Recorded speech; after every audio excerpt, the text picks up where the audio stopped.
Hello and welcome to the Essex Boys Murder Case Part 51. Before watching this video, I recommend watching Part 4 onwards on YouTube first, as these videos are all about the key individuals and the murder victims movements on the day of the 6th of December 1995. A quick mention to the Facebook page called The Real Essex Boys Murder Club. If you're interested, please feel free to join, as some great people on there with a lot of knowledge on this subject.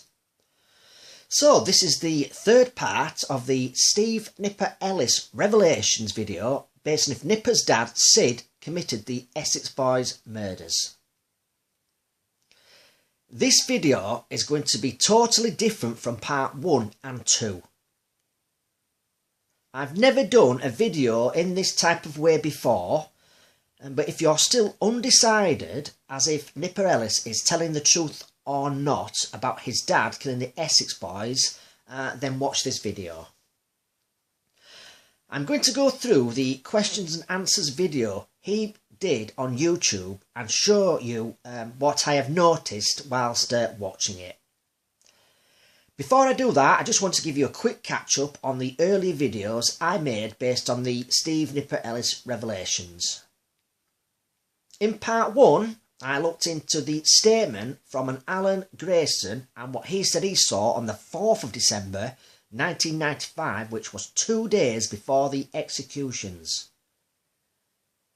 He saw a suspicious male in a field next to the farm track with a pair of binoculars heading towards a white BMW that was parked at the entrance of the track. In part 2, I looked into the possibility Nipper Ellis could have made the journey from Swanage, Dorset to Rettendon on the 4th of December after attending his local police station, which he had to do on a daily basis due to his bail conditions, then do a recce in the Rettendon area, then setting off back to Swanage to pick up his girlfriend at the time from the railway station after she'd finished college for the day. Now, before I start on part 3 of the Steve Nipper Ellis Revelations, I'd just like to say a big thank you to Bullet Productions for allowing me to use their material for this video. Now, I've spent a lot of time studying this video, and hopefully after watching it, and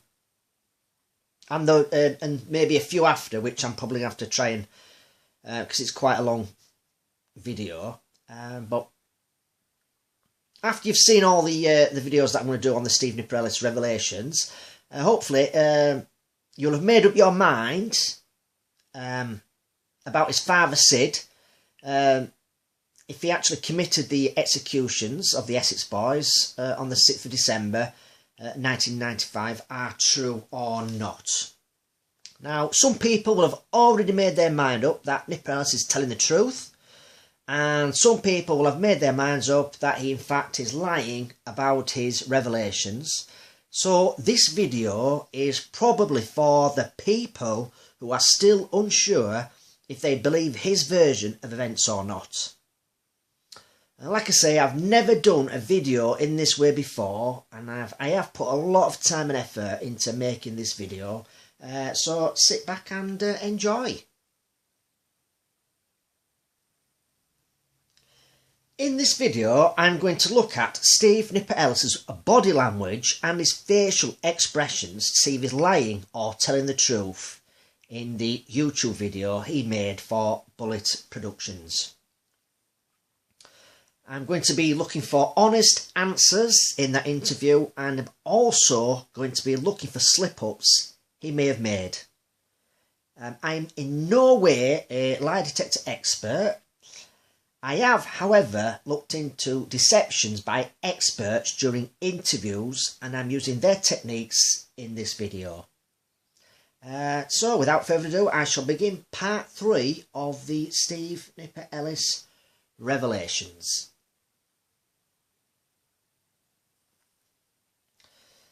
So this is the first clip of the questions and answers interview Nipper Ellis did with Bullet Productions. I want you to watch, and He asked, how many of you was in the area of the murders where they died? So what I'll do now is I will play you the clip. Question from Bob Vincent. How many of you was there in the area of the murders on the night they all died? There was three in the Range Rover, definitely. There was someone who was with them. There was someone who shot them. Is that what I can think of?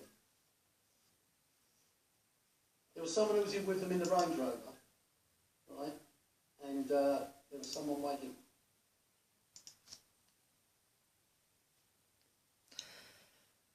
Now he says there was 3 in the Range Rover, definitely.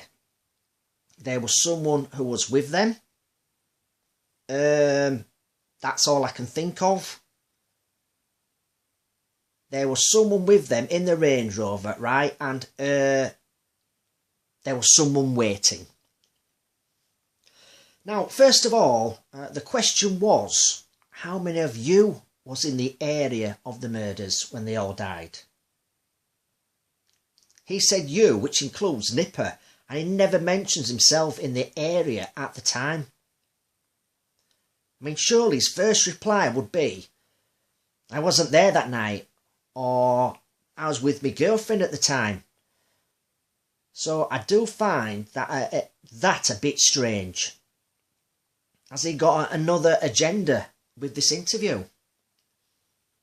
The second thing I want to pick up on is when he's describing who was in the area at the time of the murders.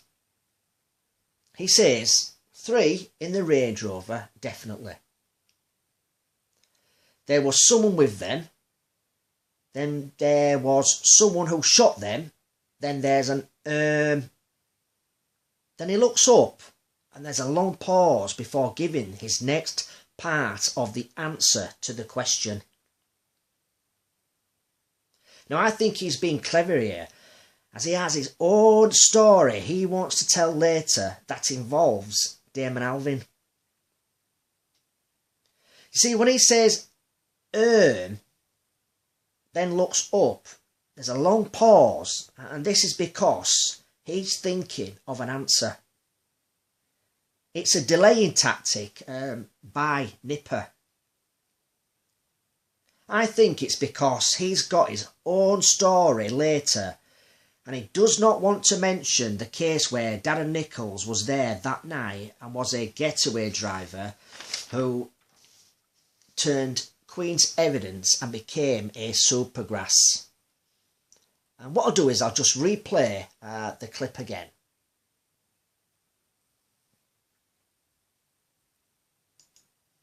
Question from Bob Vincent. How many of you was there in the area of the murders on the night they all died? There was three in the Range Rover, definitely. There was someone who was with them. There was someone who shot them. Is that what I can think of? There was someone who was in with them in the Range Rover, right? And there was someone waiting. I mean, I'm not convinced by this part of the video, as I think he's got his own agenda later on in this interview, which involves Damon Alvin. So this is the next clip I want to show you in that interview. In the days leading up to the murders, were you made aware of any reason why Steele and Holmes would want to kill Tony Hatton-Crowe? No, I was living down in Swansea, so I was out of touch with what was going on. After I shot back the first time, really sort of finished our relationship, our friendship. We didn't stay in touch much. So after I got out from shooting, I moved down to Dorset, Swanage, and I wasn't in touch with anybody. So I was in touch with my family and a couple of friends, but nothing to do with Tony Clay. So I had to get out of town. So, as Nipper Ellis is replying to the question on, in the days leading up to the murders, were you made aware of any reason Mick Steele or Jack Holmes had wanted to kill Tony, Pat and Craig? I believe he's telling the truth because he doesn't pause. He doesn't get defensive. In fact, there's no signs of him lying in the answer he gives. He's not smiling in this clip. He's being serious, and he doesn't have to think of an answer using delaying tactics, as you can clearly see the answers he's giving. I mean, it's basically just rolling off his tongue. So to me, everything he says in that answer is true. What I'll do is just replay the clip again.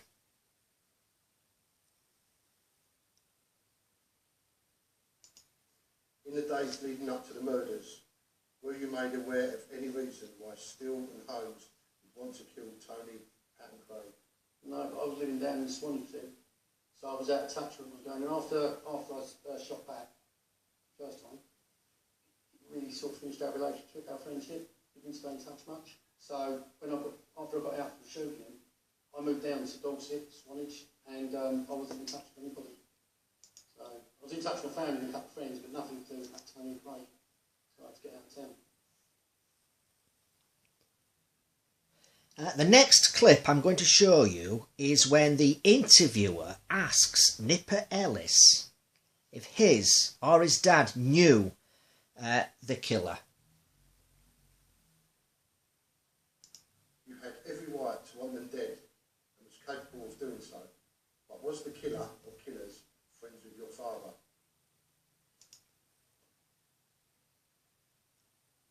Friends with me or my dad, yeah? Yeah. Yes.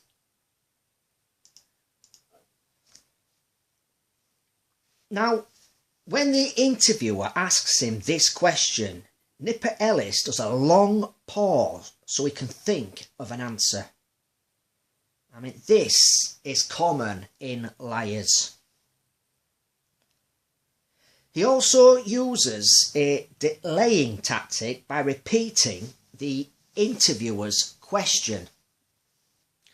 Now, this gives him even more time to reply. Now, last of all, at the end of the answer, he puts his lips together. Now, this is a deception indicated because when this happens, it's called lip pursing. It's common when someone is lying. I will play you the clip again.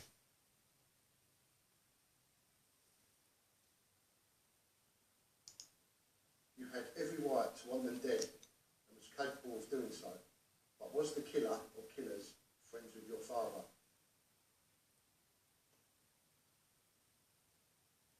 Friends with me or my dad, yeah? Yeah. Yes. Next question from Nikki. I will now play you the next clip. Have the murderers' names ever been mentioned in the press? If not, Jack Holmes or Mickey Steele? The murderers' names, as far as I know, have never been mentioned. Mickey Steele and Jack Holmes had nothing to do with it. Absolutely nothing to do with it. I don't know where they were on that night, but I know they wasn't in the Redmond area where the Range Rover was.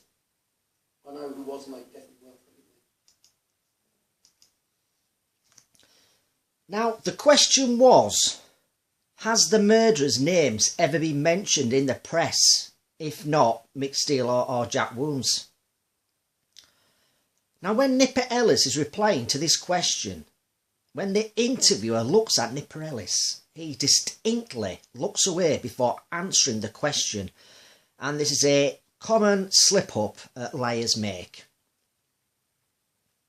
When Nipper's replying to the question, notice he tries to make eye contact with the interviewer, but looks away. This is also a sign he could be lying. Also, Nipper says Mick Steele and Jack Holmes had nothing to do with it. He doesn't know where they were that night, but he knows they weren't in the Retton area where the Range Rover was. He knows who was, but they weren't there. Now, watch for Nipper Ellis at the end, where he puts his lips together. When people roll their lips back like that, it is a sign of someone lying. And what I'll do is I'll just replay the clip.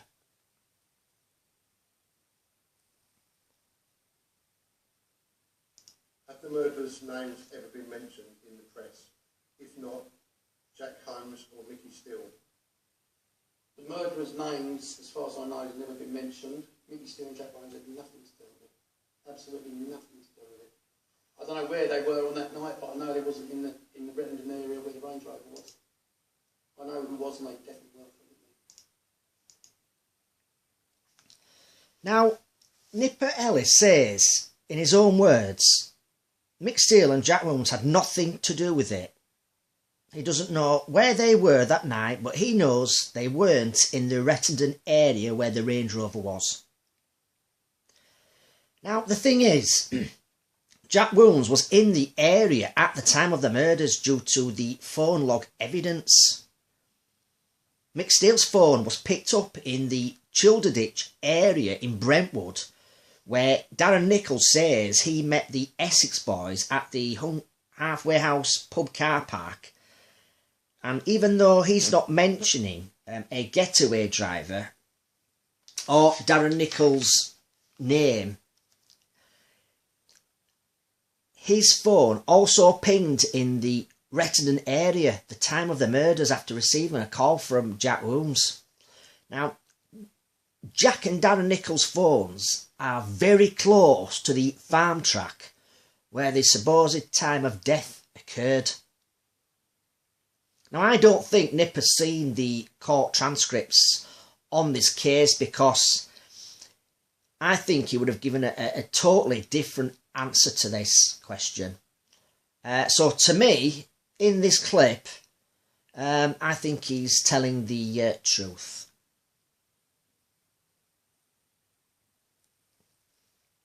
So this is the last clip I want to show you in my video today.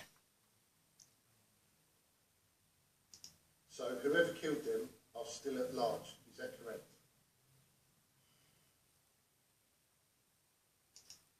We talk about that later. So the question the interviewer asked was, so whoever killed them are still at large, is that correct? Now, when I replay the clip, watch Nipper's reactions. After this question, there is no eye contact to the interviewer. He then does a long pause as he does not want to answer this question just yet. He's also trying to smile as well. This is a bombshell he wants to reveal near the end of this interview. To me, he knows this question will be asked near the end of the interview, and he can hardly wait to reveal it. You can see this in his face when he's trying not to smile. I'll just replay you the clip.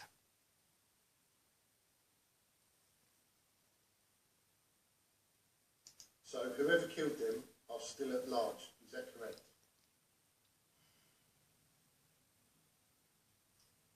We talk about that later. So that's it for part 3 of the Steve Nipper Ellis revelations, and in part 4 I will carry on with this interview. Before I go, I'd just like to thank Bullet Productions for letting me use part of their interview with the Steve Nipper Ellis so I could make my video. It is really much appreciated. So, until next time, take care.